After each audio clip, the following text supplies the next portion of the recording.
Hey everyone, I'm taking a much needed break, relaxing in the homeschool room.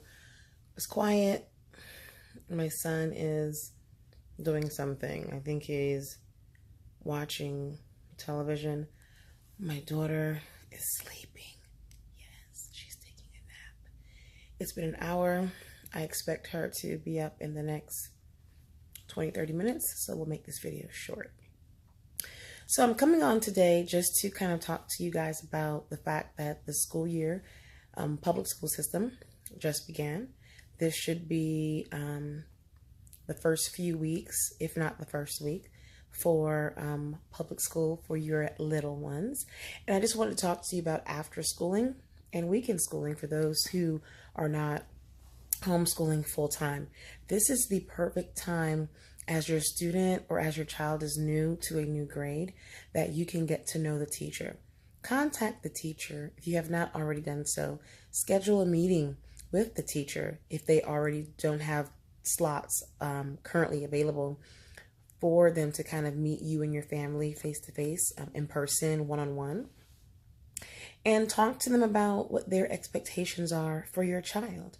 You can also ask them what your child will be learning throughout the school year, and make sure you take paper and pen and jot some of the things that they're saying down.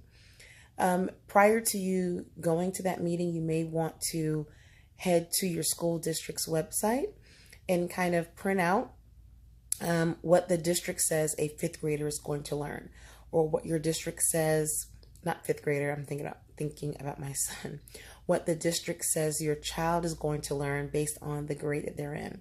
In our school district, they provide that information to us months in advance, and they kind of break it down by subject. So for math, they tell us in my district what the child will learn for that particular grade, and they also tell you what the goals and objectives are, and they even go and tell you when your child will learn that thing, what semester within the school year they're going to learn those things. So for my district, they provide us a lot of information as parents so we can kind of help our children matriculate through their grade level as best we can. So once you have that information, you've printed it out, you kind of organized it, maybe in a folder or binder, this is the time to meet with the teacher. You can also ask the teacher what you can do as the parent to help reinforce whatever they're teaching your child at school. So once you meet with the teacher, you kind of know their teaching style, you kind of talk about their expectations, and you have figured out what your child will learn throughout the year. Go home, absorb that information, and create a schedule or a calendar for yourself. Maybe divide your calendar into the same semesters that your school is dividing their calendar, and maybe for month one, for example, for a fourth grader, they're going to learn about fractions, and not month one, but for semester one, let's say they're going to learn about fractions, and semester two, they're going to dive into bar graphing and histograms and things of that nature. Let's say semester four, they're going to talk about finance, and they're going to do a big review in preparation for the state exam if you have a state exam. So create your calendar and divide it by semesters, and identify the topics for every subject. For math, this is what they're going to go over that semester. For English, this is what they're going over. For science, social studies, this is what they're going over. What I do what I did when my son was in school, I actually only focused on those subjects that state exams would be taken that year. So for example, when my son was in the fourth grade, the state exams were writing, language arts, and math. So when I went to the teacher, had that conversation, went online to kind of figure out what they're going to talk about or learn that year, I took my calendar, divided it by semesters, identified what they're learning for each of those semesters, only for those three topics: writing, language arts, and math. So those are the only things that were identified on my calendar in as much detail as possible. That's what I focused on, just to make sure I reinforce at home. And was there science? I don't think so. I don't remember. I don't think so. I don't think there was science in the 4th grade. I think science is in the 5th grade here in Texas. Yeah, 5th grade for the STAR exam. But so once I did that, I kind of looked at all the resources I had in my home. So if we were doing fractions in semester 1, and let's say during the 3rd week of school, that's what they were on, I would have resources at home. May it be a YouTube video to help him further understand a topic. May it be a game, flashcards, whatever. I utilized the tools that I had at home, and if I didn't have anything, then I would make the conscious decision to go out and purchase or borrow from those who may have those resources already. So that's how we did it. I didn't do it for every single topic. I focused on the major topics. So I'm going to go back to math. Fractions, decimals, if he's learning something completely new, something he's never learned before in prior grades, I'll focus on that. And once we do it, or once he does it at school, because they get like weekly quizzes or tests, if he's coming home with A's, I'm not going to reinforce that. I will probably do the next step up. So for your child, let's say your child is in the 1st grade and they're learning their math facts, right? So if they're learning their single-digit math facts and they're doing great at school with it, and you quiz them at home and they're doing wonderful at home. So what you would do is you would probably go and have them practice math facts using double digits.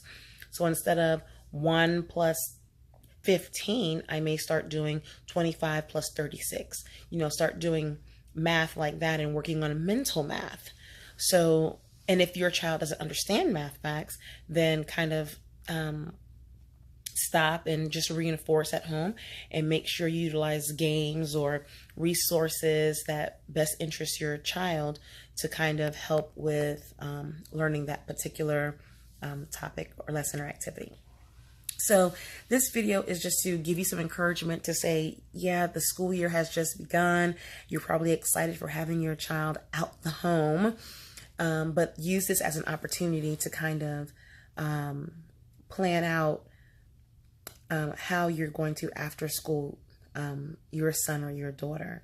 Okay, get organized, be in communication with your child's teacher or teachers.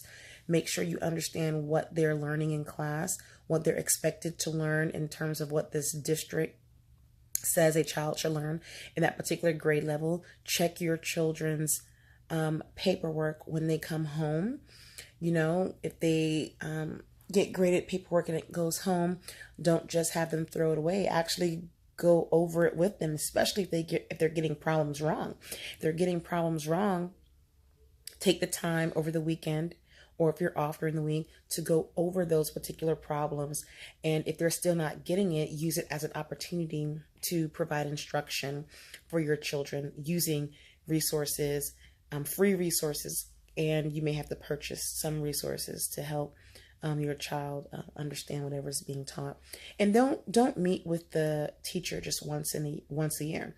Meet with them in the beginning, please.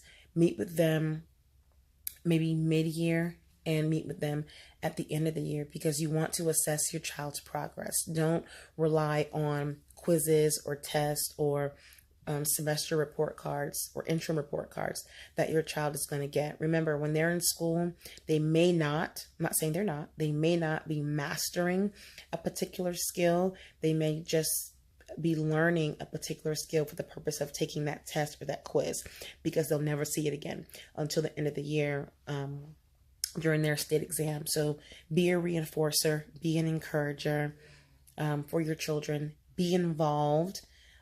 Make sure the teachers know that you are an involved parent. If you see issues, tackle them immediately. Don't let them linger. Be a support system for your children. Make it fun. So that's all I wanted to talk about today, is kind of give you mommies and daddies out there encouragement to get your feet wet in this after schooling thing. Your child's education is not solely the responsibility of their teacher. It's your responsibility. So make it a great day. Have a blessed day. Hopefully you found something within this video that was encouraging, motivating, something that you can implement within your after schooling journey. And if you have any questions, comments, concerns, or you need tips or advice, please feel free to comment below. Don't forget to subscribe, like, and share this video. And until we meet again, bye.